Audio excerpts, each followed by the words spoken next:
O que estuda a psicologia? Qual o seu objeto de estudo? A mente humana? Os processos cognitivos? A vida mental? Na verdade, todas essas respostas e muitas outras podem ser consideradas ou verdadeiras ou falsas ou incompletas, dependendo da abordagem psicológica em questão. Uma definição bastante conhecida de objeto de estudo da psicologia e adotada pela abordagem psicológica chamada análise do comportamento é a de que a psicologia estuda interações de organismos vistos como um todo com seu meio ambiente.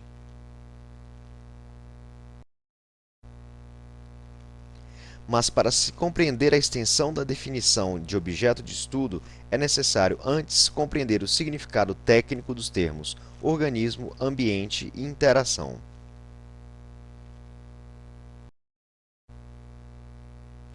Quando falamos de organismos, falamos de seres vivos do reino animal como, por exemplo, macacos, pombos, insetos, ratos e, sobretudo, é claro, os seres humanos, as pessoas.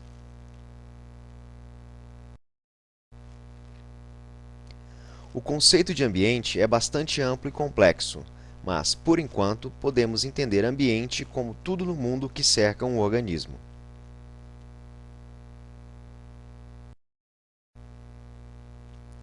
Sons, cheiros, imagens, objetos, fontes de calor ou frio, vozes, expressões faciais e gestos são apenas alguns exemplos de coisas no mundo que fazem parte do ambiente de um organismo, do ambiente de uma pessoa, por exemplo.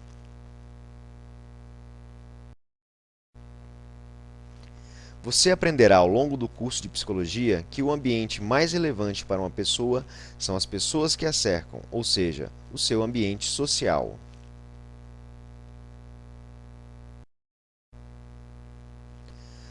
Note que os conceitos de ambiente e organismo são relativos. Uma pessoa pode ter a função de ambiente para outra pessoa e vice-versa. Dizemos que há uma interação entre um organismo e seu ambiente quando alterações em um produzem alterações no outro, isto é, quando um muda, o outro também muda.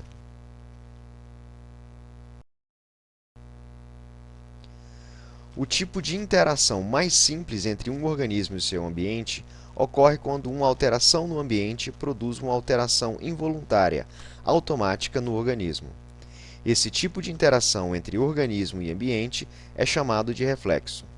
Um reflexo, portanto, pode ser definido como uma interação entre o organismo e o ambiente. Existem, basicamente, duas categorias de reflexos: os reflexos inatos e os reflexos aprendidos. Os reflexos inatos também são chamados de reflexos incondicionados, e os reflexos aprendidos são chamados de reflexos condicionados. Tenha sempre em mente que o termo técnico condicionado, em análise do comportamento, significa apenas aprendido. Da mesma forma, o termo técnico condicionamento significa apenas aprendizagem por experiência. É importante lembrar também que reflexos, e não as pessoas, são condicionados.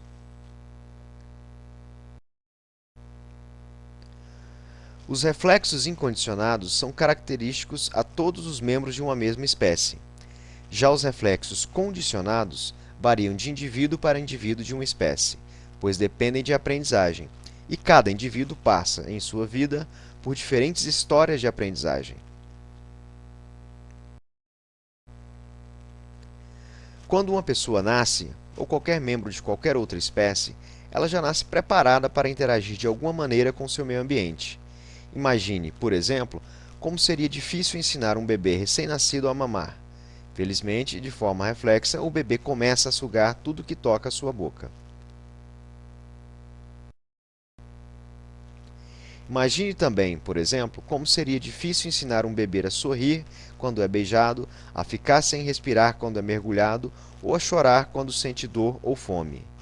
Isso apenas para citar alguns exemplos.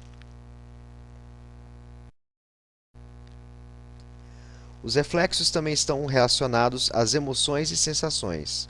Alguns estímulos, por exemplo, nos eliciam respostas de medo, outros estímulos eliciam respostas prazerosas, outras sensações de bem-estar, outros ansiedade, e isso apenas para citar alguns exemplos.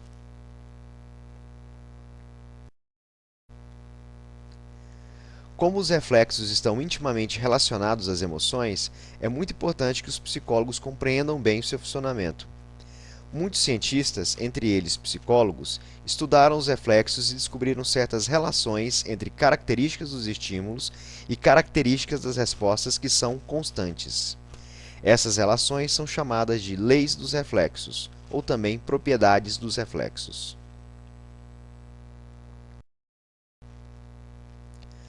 Todos os estímulos têm certas características que chamamos de intensidade do estímulo, como, por exemplo, a altura de um som, a temperatura de uma fonte de calor, a força de um martelo batendo em nosso joelho e assim por diante.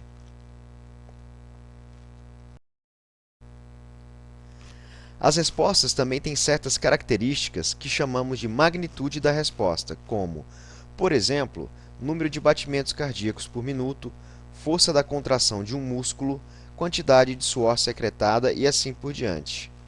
Passemos agora às leis do reflexo. Uma primeira lei que descreve relações constantes entre características dos estímulos e das respostas é a lei da intensidade e magnitude, que estabelece que quanto maior a intensidade de um estímulo, maior será a magnitude da resposta. Por exemplo, quanto mais alta a temperatura do ambiente, mais nós suamos. Dizemos que a intensidade e magnitude são diretamente proporcionais.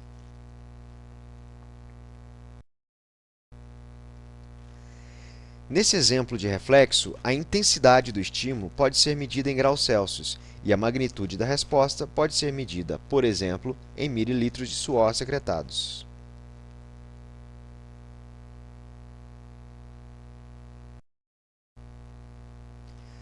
Para que um estímulo possa eliciar uma resposta, ou seja, para que ele possa produzi-la, esse estímulo precisa ter uma certa intensidade mínima. Nesse exemplo, o estímulo temperatura só elicia a resposta de suar a partir de 25 graus. A lei do limiar, portanto, estabelece que para que um estímulo possa eliciar uma resposta, sua intensidade deve estar acima do limiar de percepção. Limiar é o menor valor necessário para eliciar uma resposta.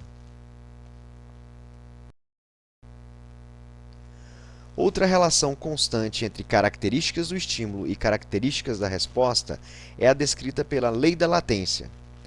Entre a apresentação de um estímulo e a ocorrência da resposta por ele eliciada, há um certo período de tempo.